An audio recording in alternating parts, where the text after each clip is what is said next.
তোর ঘাটটা টেনে নিয়ে আসি, তুই কি মাথাটাকে আলাদা করে রাখতে পারবি? পারবি না। তুই তো এমনি আসবি।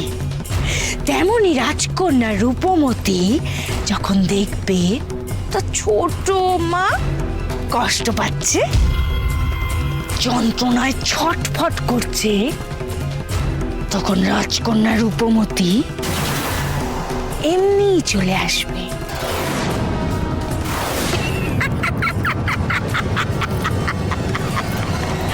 কি বুঝলি?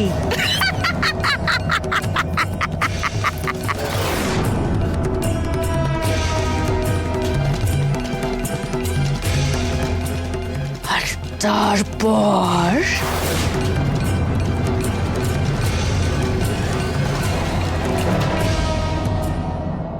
চটিলা আমার ছোট বড় এই অবস্থা করেছে। আমি রূপনগরে যাব, আমাকে এক্ষুনি রূপনগরে যেতে হবে। আমি কি করছেন? কি কোথায় যাচ্ছেন? দেখো, তুমি আমাকে আটকানোর চেষ্টা করো না, আমাকে রূপনগরে যেতে হবে। তুমি দেখতে পাচ্ছ না ছোট বড় কি অবস্থা। আমি রূপনগর। কি করছেন? কি আপনি কি করছেন? আগে আমাদের এইখানকার বিপদ থেকে মুক্ত হতে হবে, তবেই আপনি এখান থেকে বেরোতে পারবেন। আর আপনি ভুলে যাবেন না, অভিরাজ, অরুন্ধতী কিন্তু কেউ এখনো মুক্ত হয়নি। মার্জার কুমারের সাহায্য নিয়ে বেড়ালের গলায় ঘন্টা বাঁধতে হবে, তবেই আমরা এখান থেকে বেরোতে পারবো। আর আপনি যদি এখন এখান থেকে বেরোতে যান, তাহলে তাহলে বেড়াল রানী আপনাকে আটক করবে। আর সময় নষ্ট করা যাবে না। আমাকে যত তাড়াতাড়ি সম্ভব ওই বিড়াল রানীর গলায় ঘন্টা বেঁধে এখান থেকে বেরোতে হবে। আমাকে রূপনগরে যেতে হবে। আমি ছোট মার কাছে যাব, আমি ছোট মার কাছে যাব। ইঁদুরের মতো যারা লুকিয়ে আছে তারা বেরিয়ে আসুক। মার্জার রানী প্রাসাদের বাইরে অগ্নিকুণ্ড তৈরি করিয়েছে। ওই দুজন কাপুরুষ নিজেদের দুই সঙ্গীকে বিপদে ফেলে মুখ লুকিয়েছে। ওই দুই সঙ্গীকে আগুনে নিক্ষেপ করব আমি। আর সেটা যদি আটকাতে চাও, তাহলে বাইরে বেরিয়ে এসো।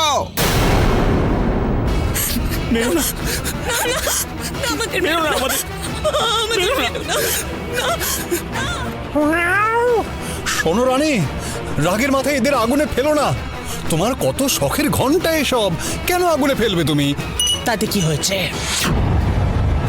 মানুষ ধরে ঘন্টা বানানো আমার বাঁ হাতের খেল, সেটা তো তুমি ভালো করেই জানো। কিন্তু তোমরা যে ধৃষ্টতা আমার সঙ্গে দেখিয়েছো, তোমার ওই মানুষের বাচ্চা বন্ধুগুলো যে ধৃষ্টতা দেখিয়েছে, তার ফল তো ভোগ করতেই হবে। ইঁদুর আর মানুষ বেড়ালের জন্মশত্রু। তুমি জানতে না সে কথা? জানতে না? বলো। তারপরে কি করে তোমার মানুষের সঙ্গে এত বন্ধুত্ব হয়? তোমার এই মানুষ বন্ধুদেরকে না একেবারে আগুনে ঝলসে পুড়িয়ে দেব আমি। দাঁড়ান, ওদের কিছু করবেন না।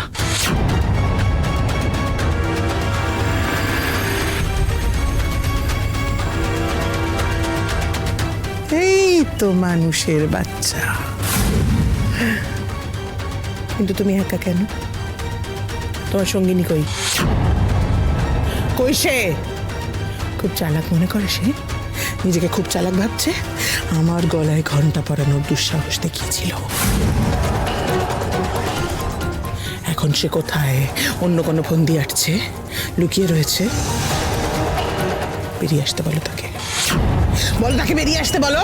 বলো, না হলে তোমাদের এই সঙ্গী, দুই সঙ্গী কিন্তু আমি এক্ষুনি আগুনে নিচ্ছি। না না না না না, আমি শুধু আপনার সঙ্গে কথা বলতে চাই। দেখুন দেখুন, আমার কাছে কোনো অস্ত্র নেই, গলায় বাঁধবার মতন কোনো ঘন্টাও নেই।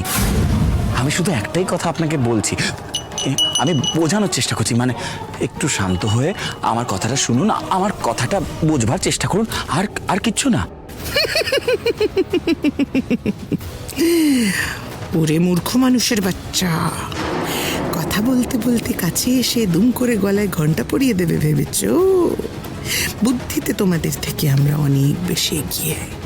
এবার দেখো কেমন উল্টো চাল দেব।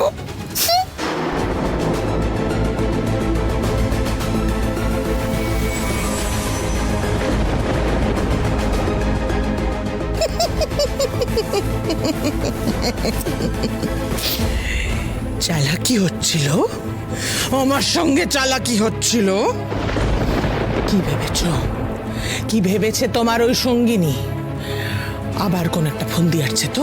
হ্যাঁ, রানী গুম্ফবতীকে বোকা বানানোর কথা ভাবছো? তাড়াতাড়ি ডাকো, ডাকো তাকে, ডাকো, বেরিয়ে আসতে বলো, না হলে তোমাকে আমি অগ্নিকুণ্ডে করে ফেলে দেবো।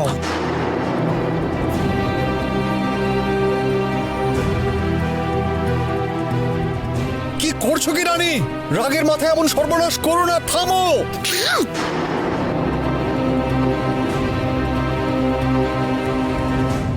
দাঁড়ান রানীমা, দেখুন আমি আপনার জন্য কি এনেছি।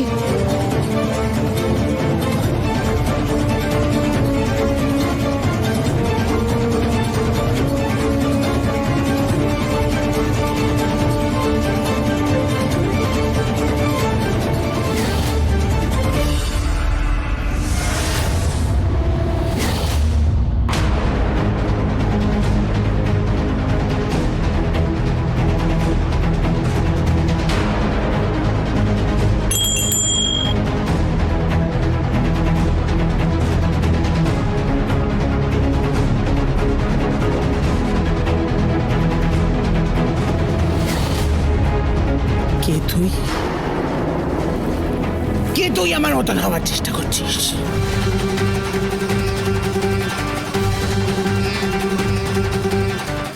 আমি আমার মতন কাউকে হতে দেব না, কাউকে হতে দেব না।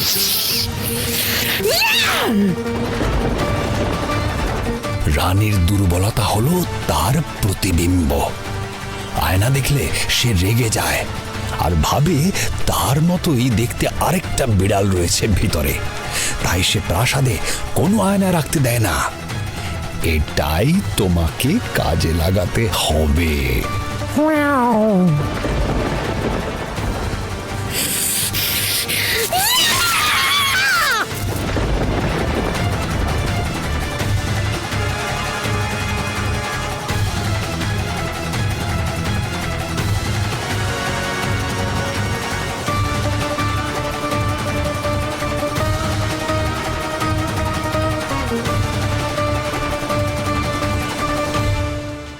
বাবা, বাবা তুমি যেখানেই থাকো না কেন, তোমার মেয়ে তোমার করে যাওয়া কাজই করছে, তোমার যোগ্য উত্তরাধিকারী হয়ে ওঠার চেষ্টা করছে, আমাদের রাজ্যের জন্য যোগ্য হয়ে ওঠার চেষ্টা করছে।